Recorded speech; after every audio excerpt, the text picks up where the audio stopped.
Well, hello, everybody in third grade. Where we left off yesterday, if you remember, was in the middle of a story called It's Not My Fault.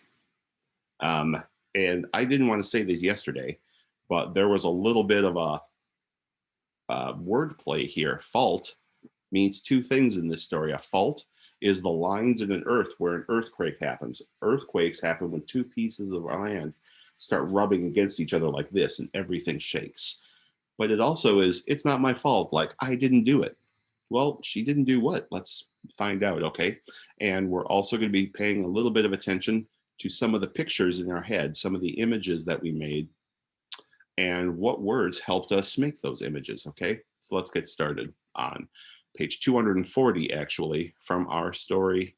We'll pick up where we left yesterday. All right.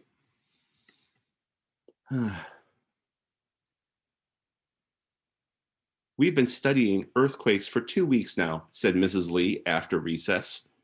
It's time for a pop quiz. Maria was worried. Then she smiled. She knew how to make earthquakes happen. Do you remember? How did she make earthquakes happen before? Yeah, maybe we could talk about that in our groups. But what was something that happened on the first day yesterday where she made an earthquake? It was time for another one. Maria closed her eyes. I wish for a medium sized earthquake, she thought. Suddenly, the classroom floor rolled like waves on the ocean. If you could picture that. The ceiling cracked and paint crackled. The fire alarm blared. Drop, cover, and hold on, Mrs. Lee yelled. Crawl to the inside wall. So there they all are. They're dropping, they're covering, and they're going to crawl to an inside wall. Yep. As quickly as it had begun, the earthquake was over. Maria thought she had caused another earthquake. This one was a little scary. Her hands were sweating and her knees were shaking, worse than the earth had. Moments later, the whole school was shaking again, but not from an earthquake. She looked out the window and saw an avalanche of rock and dirt heading toward the school. A landslide, Mrs. Lee yelled. Everyone started to run, screaming, out of the building. But the landslide was too fast. It kept coming closer and closer. It was going to demolish the school. Help, she cried. Yep, there's the landslide coming down. A landslide, remember, is when a big part of a hill comes falling down on top of something beneath it.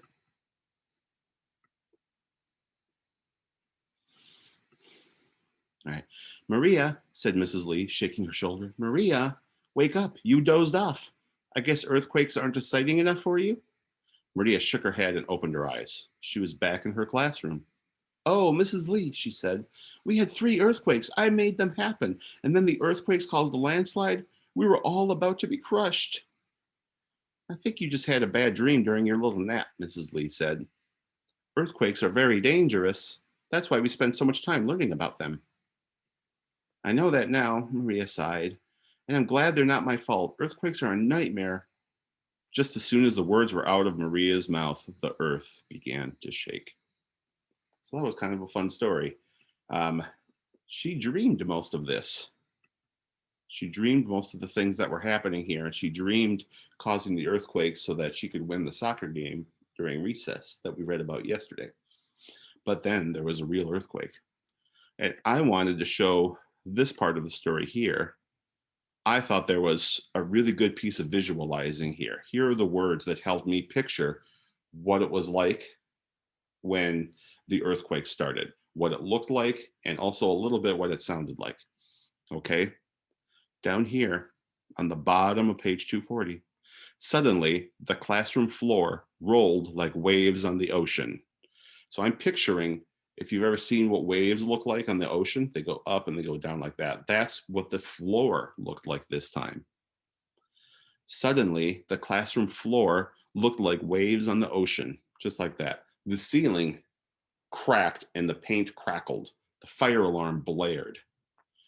I have a really good idea what it's like to be in that. It's almost like a movie going around in my head. I have a good idea of what it looks like and what it sounds like. And the words in the text here help me. All right. That was a fun story. I hope you liked it.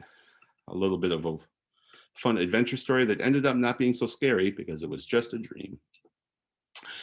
The story we did, I'm sorry, the page in your packet that we did yesterday, you should be able to finish that up now if you got any of them wrong yesterday, because you didn't know which part the dream was, and I didn't want to tell you. You didn't know which picture was the dream. But this one is something that we can do today. All right.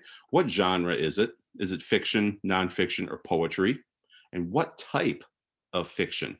Remember, if you want to, you can go to the side of the story and it says right up here.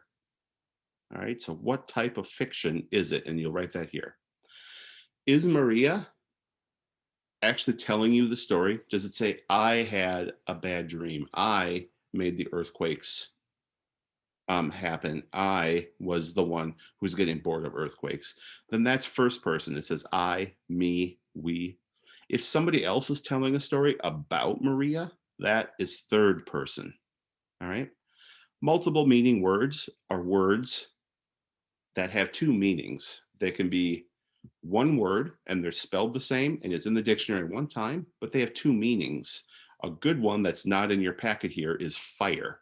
Fire is both something that you do to a person. I'm going to fire you if you come late one more time, but it also is the hot flamey thing that comes out when you set wood on fire. Right. Here are some multiple meaning words, and you could find out what the two meanings are. Fault, I told you that one earlier. Sentence, fault again, and sentence again. And the answers are in the story if you want to know. And then here is some extra um, questions about this story. You can read on page 238 and find out who is the main character of the story. Write her name here. How does she feel about earthquakes? Answer that. What did Maria wish for? And it came true. You can write that here. What happened? How did this help Maria? Then again, what did Maria wish for? What happened? How did this help? On page 240, the second time. And the third earthquake Maria wished for ended up causing a what?